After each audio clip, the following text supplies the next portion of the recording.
Yes, welcome to the Biz Communication Show. I'm your host, Bill Lampton.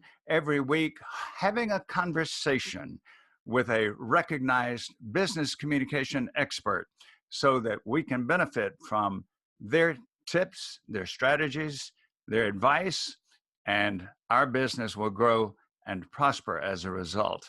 Today, I'm delighted to host Tim Patterson, based in Salem, Oregon, widely recognized and respected as the trade show guy and the founder of Trade Show Exhibits. He's the author of 2 books about trade shows and other ebooks as well. Tim helps clients make the most of their trade show marketing by creating more brand awareness and generating more leads. Sounds good to me. As you'll be able to tell when he starts speaking, he has spent more than 26 years behind the microphone, using his vocal skills in many ways. Also, Tim and I share common ground in that we both teach public speaking and other communication skills. I know that you will join me in welcoming Tim Patterson. Hello, Tim. Hello, Bill. It's a pleasure to be here. Thank you for asking me. Appreciate it. Well, delighted. And this is a topic I've not explored before in any way, except one time attempting to participate in a trade show, and I wish I'd had your advice back then. You are the trade show expert. So, Tim, first of all, when I think of trade show exhibits, in my mind, they're probably not something very new, because I think of ancient times when vendors were out in the open air marketplace, and so it probably all started centuries ago. When would you say would be the origin of the contemporary trade show as we know it today? Well, you're right, Bill. It does go back thousands of years to the fairs that they would have, the trade where people would sell their wares. But I think if you want to go to the contemporary thing, actually, it's a good question you ask. And I interviewed an author on my show here in the last year or so. He wrote a book called Flying Cars, Zombie Dogs, and Robot Overlords. Charles Pappas, he's an editor at Exhibitor Magazine. And he said how World's Fairs and Trade Expos changed the world. And in his intro, he goes back to 1851, the great exhibition of the works of industry of all nations. It was held in London of that year from May to October, and millions of people attended. And that really kind of set the stage for World's Fairs every few years. And that has been going, I think the most recent was 2010 in Singapore. I'm not really sure on that. But I remember when I was a kid, my older brother got to go to the World's Fair up in Seattle, Washington, and that was 1962, where the Space Needle made its debut. And so World Fairs have been around for a long time, and that's really kind of set the stage. If you look nationwide, there are trade shows, conferences and events. There's like 13,000 trade shows that are held every year with over 107 million attendees. So it is a big business, and a lot of money is spent on trade shows. And so there's a lot on the table when you decide to invest in doing some trade show marketing. There's a lot on the table in the way of our reputation, our economics, our image, our brand, as you so often point out. And that's why we're happy to have you here with us today, Tim.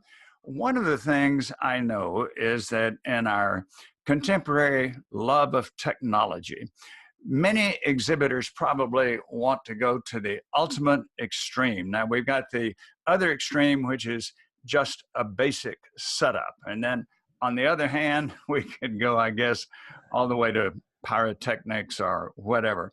When someone comes to you, they're a novice in trade show displays.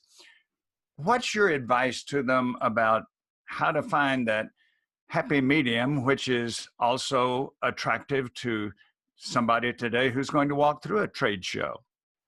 Well, it can start in so many different ways. The conversation goes many directions, but it really comes down to branding and form and function. You want a trade show exhibit in your space that lives up to what people see online, what they see when they buy your product. And so does that fit your brand? And there's some great brands that have done a great job at it.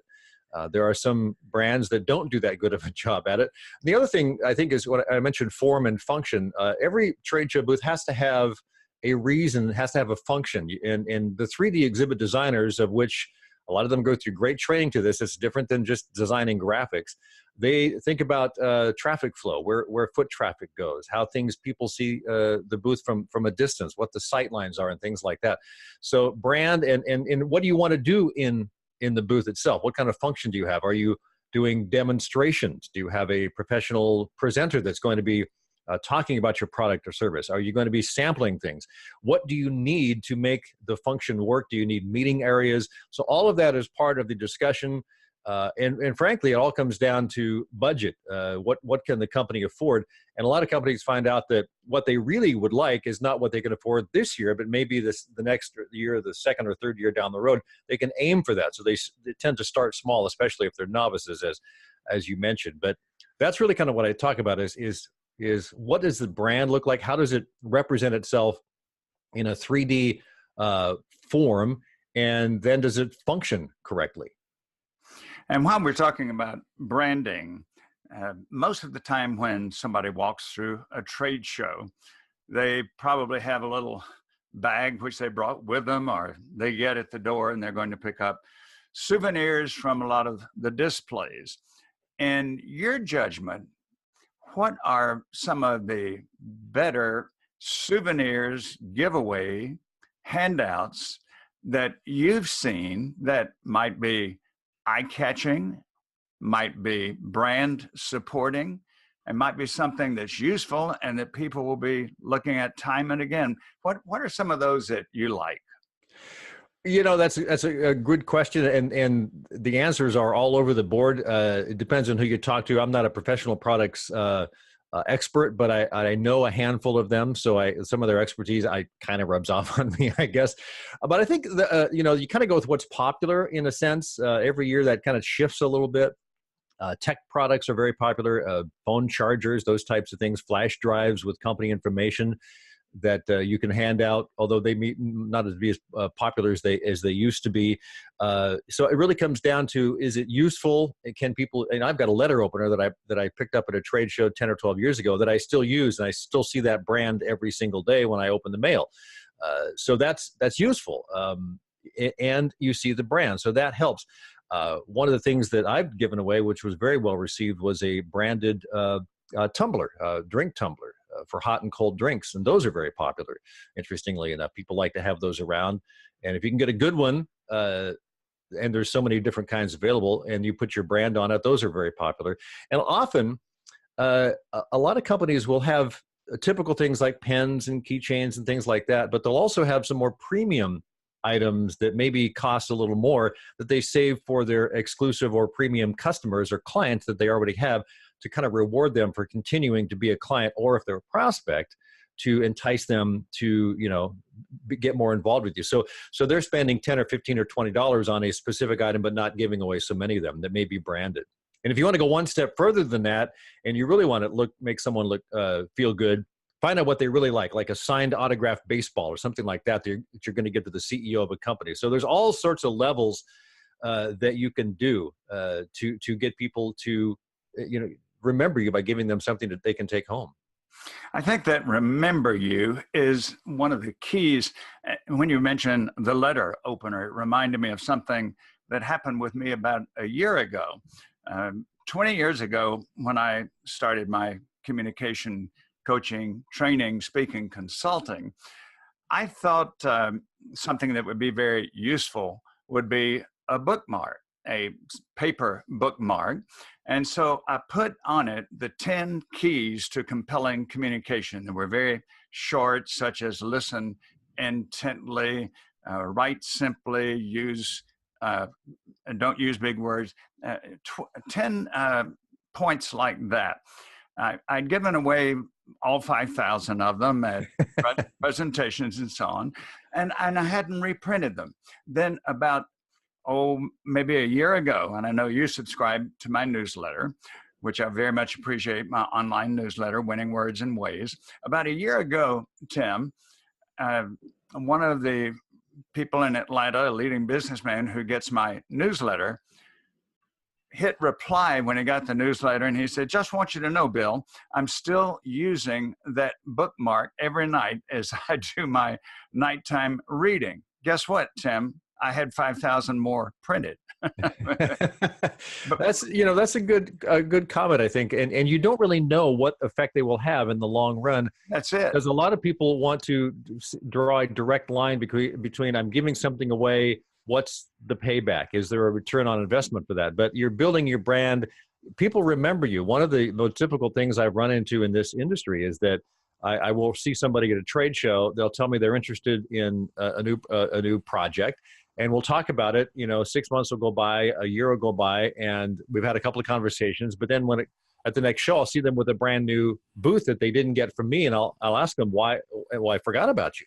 And so you hate for that to happen. So I'm always trying to figure out ways to stay in people's radar, as it were. And I think the right promotional product that's being used will do that subtly.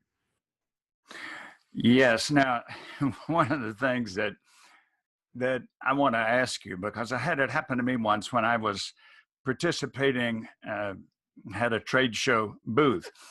It seemed to me that so many of the people who came through were not there to inquire about my service or somebody else's service or product.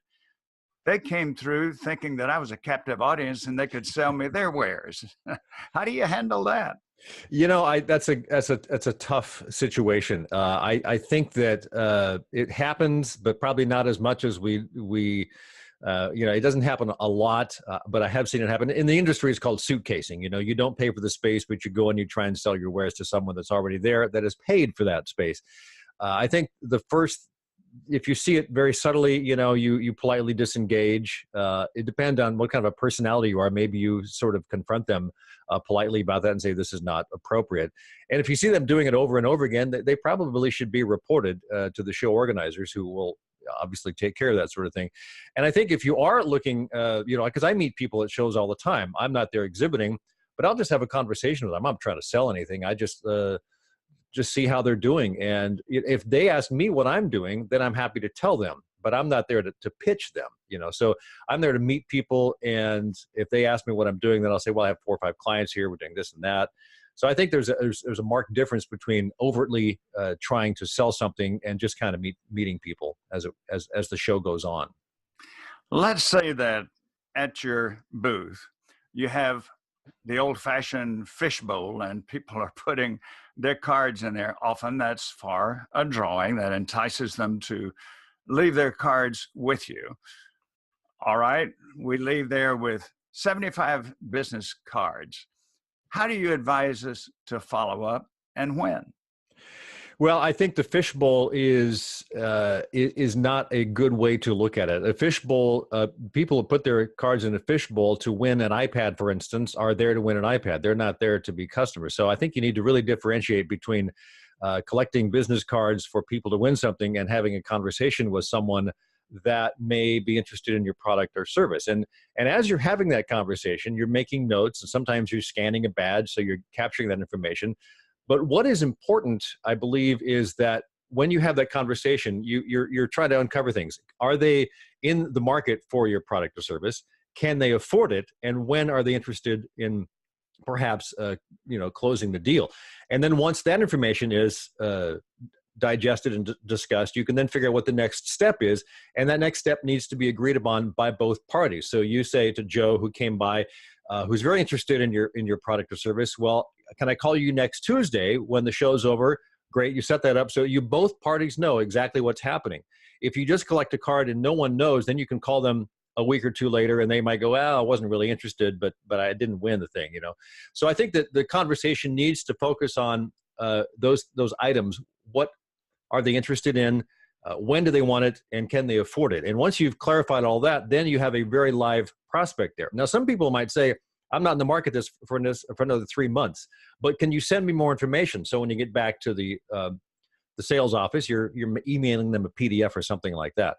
And so both parties agree on that. That's really one of the biggest challenges, I think, in trade show marketing, is that this statistic, which I heard about almost 20 years ago when I got into the industry, was that 8 out of 10 leads generated at trade shows are not followed up on. And that has held consistent through the years. And there's a lot of reasons for that happening. Wrong information's collected, they get lost, they don't make it back to the sales office. Someone thinks it's a hot lead and it's not. And then so the salesperson who's given that information decides, well, none of these are any good, then I'm just going to not use them. And so if you can figure out what the follow-up is, when the follow-up is going to happen specifically, and the prospect knows that too, you're way ahead of your competitors. Yes, and we're not there just to look pretty. I mean, No, we're there to do business. yes, we're there to do business, and I like very much, I applaud and I commend not just a shotgun type approach, but a truly targeted approach. And whatever we're doing, whatever our business is, there are plenty of what one of my friends has often called tire kickers. they're just going through a auto display and they're kicking the tires and they're not going to buy anything. So we want to find those people who are truly our prospects. Tim, this is fascinating. We'll have to get together again. Time for one more question. Okay. Tell us a major mistake or two that we should avoid when we're going to be a trade show exhibitor. Well, I think the biggest mistake that companies make when they do trade show marketing, even if they've done it for a few years, is that they don't prepare properly. There are so many things you need to do prior to the show before you even get there. All the action takes place at the show, but with the interaction, I should say, but a lot of the action really takes place prior to the show. You're figuring out what your booth is, who's going to go. There's booth staff training that needs to take place. The booth staff should know why they're there, how to interact with people, what kind of questions to ask. There are people that make a living out of training booth staffers on how to interact, because that is a fascinating element of trade show marketing in and of itself. They're the front line, and yet if you're sending Susie from the secretary pool, whatever you want to call it these days, the human resources, they may not know what to do, but they said, yeah, I'll go to the show, but they should really know why they're there, what they're doing, what the goal is, how to interact. And that's not something you can just pick up easily. It takes practice, it takes rehearsal to possibly figure out what those questions are. And it takes some training to figure that out. So I think preparation is the main thing. And then again, the follow-up. Once you have all of that, the show's over, you can't just assume that everything's going to happen after the show's done. You should recapture everything. You should keep as many records as you possibly can. Make sure that when the sales information, the lead information gets to the sales team, that you go over that with them. And so there's a lot of pre-show and post-show follow-up that really needs to happen. You could talk about social media marketing prior to that. You can talk about email marketing, calling potential prospects a couple weeks before the show, trying to set up meetings. I mean, a lot of stuff goes into the show. And I think that most companies that don't succeed or don't succeed to the level they would like to just don't do all those steps. And, I did write books about them. So, well, and I think that's important, because the first book is 14 proven steps to take your trade show marketing to the next level. And it details everything in there because in all the research I've done, all the companies I've talked to, what works and what doesn't is very important. And I think that what's important is that you do look at it as a very long-term, ongoing discipline. And so you learn from one show to the next. This show, you learn this one, you recapture, you debrief with your staff. The next show, you're talking about learning and taking it one step further. So you're keeping all these metrics. There's just a lot to it. And if you're not detail oriented, you're probably going to miss out on a lot of those things. You said a couple of minutes ago that to succeed, we need the right training. To me, that would be the trade show guy. So tell us how to get in touch with you, website, phone, whatever you'd like to do, and how to access your books. Well, the books are on Amazon, Trade Show Success, and the other one is called Trade Show Superheroes and Exhibiting Zombies, which kind of grew out of my blog. The blog is called tradeshowguyblog.com. That's really the most popular site that I have. I also have a couple of others, but I would also mention our company site because we do trade show design and fabrication projects. That is tradeshowguyexhibits.com. So either one of those, you can reach me through there. Thank you very much. And since you've given your contact information, I'll do the same. Biz Communication Guy. So logically, my website, B-I-Z, bizcommunicationguy.com. Invite you to go there, check my services for corporations and leaders, and also sign up, subscribe for my email newsletter online, while you're there as well. As I said, Tim has been a newsletter subscriber of mine for quite some time, which I very much appreciate. Many years, Bill. Tim, any closing thoughts, recommendations, suggestions? Well, I think just to recap, be prepared, train your booth staff. There's more to it than meets the eye. Have an exhibit that works for you, that captures your brand as best as possible and has the correct, form and function. And make sure you follow up on all the leads that are collected, even the ones that you think, they're not really a lead, but call them. You never know. I call people all the time and people that I met at a show, and you just be patient. You never know what you'll uncover. Thank you for our time together. Thank you for that good overview. And thanks to all of you who joined us today on the Biz Communication Show. Be with us every week when, again, we will bring you ideas, strategies, tips, and action guidelines that will boost your business. I'm your host, Bill Lampton.